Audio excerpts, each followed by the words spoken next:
Budak, ginukil juga, dia sangat soleh. Karena solehnya, waktu lagi diperjualkan, belikan di pasar, maka ada seseorang orang soleh juga kaya beli dia. Lihat ini orang kelihatannya soleh. Ucapan-ucapannya selalu mengucapkan nama Allah.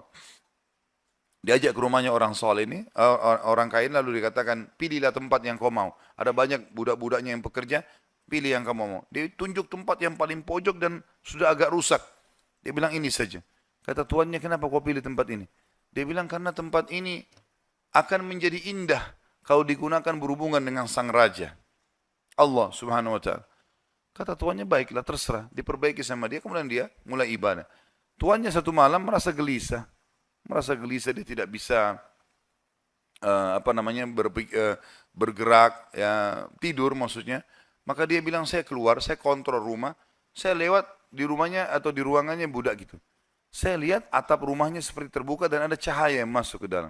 Malam hari zaman dulu tidak ada penerangan lampu kayak kita. Maka dia bilang, saya intip di celah-celah dinding ruangan tersebut, saya temukan orang itu sedang sujud kepada Allah dan cahaya sedang turun di atas kepalanya. Maka saya dengarkan doanya dari malam sampai pagi. Dan selalu dia ucapkan, setiap dia minta hajat, lalu dia mengatakan, ya Allah, penutupan doanya. Sesungguhnya kalau bukan karena haknya Tuanku sekarang ini, yang aku harus berikan, maka aku akan habiskan seluruh umurku ibadah kepadamu. Maka ini orang sampai menjelang subuh baru dia tinggalkan. Setelah didengarkan doa-doa yang indah dari budak ini, kemudian dia pulang ke rumah, ke kamar tidurnya. Istrinya tanya, kemana saja? Dia bilang ceritanya seperti ini. Istrinya awalnya tidak percaya. Dia bilang, baik, besok malam kita sama-sama ke sana. Besok malam diajak istrinya, dilihat. Terjadi hal yang sama. Cahaya yang terang, orangnya lagi sujud, dia ucapkan kalimat-kalimat doa yang mulia sama. Akhirnya mereka sepakat suami istri, kita bebasin aja budak ini. Ketuk pintunya menjelang subuh, kami sudah dengarkan doamu semalam, kami bebaskan kamu. Maka dia tiba-tiba mengangkat kepalanya ke langit mengatakan, ya Allah, kalau seandainya setelah ibadahku yang aku kerjakan kepadamu ini mengganggu hubunganku denganmu, matikanlah aku. Tiba-tiba meninggal orang itu. Tiba-tiba meninggal. Tapi di sini saksi bahasan adalah bagaimana kedekatan seorang budak pun posisinya, dia seseorang yang sangat miskin, susah diperjualbelikan, tapi kedekatannya dengan Allah tidak mengganggu pekerjaannya dan itu tidak penting bagi Allah subhanahu wa ta'ala. Seseorang harus tahu masalah ini. Kisah yang lain disebutkan, ada seseorang miskin, punya anak sekian, beberapa orang. Ini kisah-kisah salafus saleh dulu. Dia pas mau makan sama istri sama anak-anaknya, ada 4-5 orang anak, mau makan sama-sama, dan cuma ada sedikit makanan, tiba-tiba ada yang ketuk pintu orang miskin. Dia bilang begitu, mau dihidangkan makan, mau makan, ada yang ketuk pintu. Saya suruh istri saya buka, dibuka pintu, ternyata ada orang miskin yang minta. Mereka miskin, ada orang miskin lagi minta. Kami sudah sekian hari nggak makan, berikanlah makanan.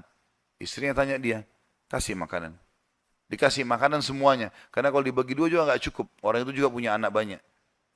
Dia sama istrinya orang mukmin. Perjalanan waktu beberapa saat setelahnya, kalau kita mungkin berapa jam, kelaparan semuanya. Anak-anak lapar, dia lapar, istrinya lapar. Tengah malam nih. Ya, kalau kita sekarang di awal malam, jam 12 malam gitu.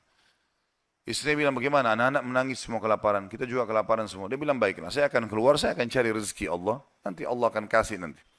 Dia bilang, orang ini cerita, dia bilang, saya keluar dari rumah, saya pergi ke masjid dekat rumah. Kemudian saya sholat malam. Sambil berdoa kepada Allah.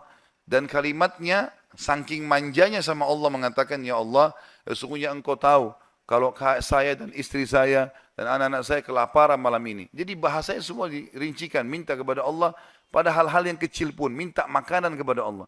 Saya malam ini lapar ya Allah, berikanlah makanan. Gitu kan?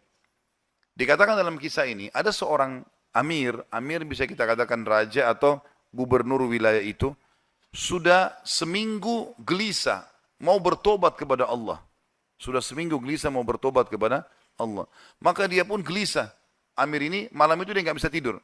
Dia keluar, dia ambil makanan terbaiknya, harta terbaiknya dari emas berkantong-kantong dibawa sama dia.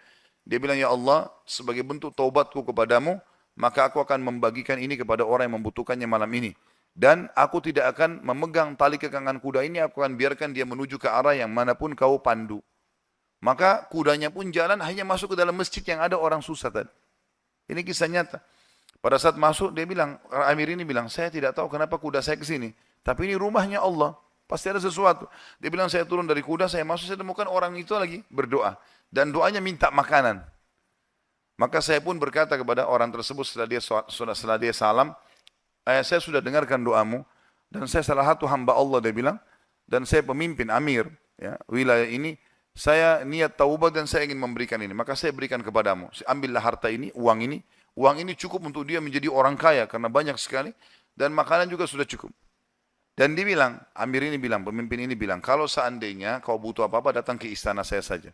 Jawaban orang itu di depan raja tadi, pemimpin wilayah ini, dia bilang, kalaupun saya butuh, saya tidak akan datang kepada anda, tapi saya akan datang kepada Tuhan anda dan Tuhan saya, Allah yang telah membuat anda datang malam ini membawakan makanan. Coba kita bayangkan kalau kita di posisi orang ini, teman-teman sekalian. Kalau misalnya kita lagi punya hajat, kemudian ada satu orang yang kaya datang kepada kita. Kemudian dia menawarkan kepada kita solusi, misalnya kita terlilit utang, atau misalnya kita mau bayar rumah sakit, atau apa saja. Lalu datang orang mengatakan, baiklah saya akan bayarkan. Mungkin pikiran kita pendek sampai di situ. Kita akan mengatakan baiklah. Apalagi dia bilang pokoknya butuh apa saja datang ke saya. Ini nomor telepon saya. Saya yakin kita akan lupakan Allah itu. Kita akan ke orang itu. Ambil pelajaran dari orang soleh ini. Di depan orang itu dia mengatakan saya tidak akan datang kepada anda, tapi saya akan datang kepada Allah, Tuhan anda dan Tuhan saya yang telah membuat anda datang membawa makanan malam ini. Jadi justru kalau sudah dapat solusi, jangan malah jauh dari Allah ini. Malah harusnya jadi lebih dekat kepada Allah SWT. Allah mudahkan seorang dokter, resepnya bisa membuat kita sembuh, bukan karena resep dan dokter itu, tapi karena Allah SWT yang ingin itu. Gitu kan? Harusnya kita jadikan sebagai momen untuk lebih dekat lagi kepada Allah. Dan kita mengatakan, ya Allah, sebagaimana engkau mudahkan dokter ini menjadi penyebab aku sembuh, maka mudahkanlah setiap kali aku mengalami sakit misalnya, maka kesembuhan datang dari sisimu, bukan lagi dari dokter atau dari obat itu.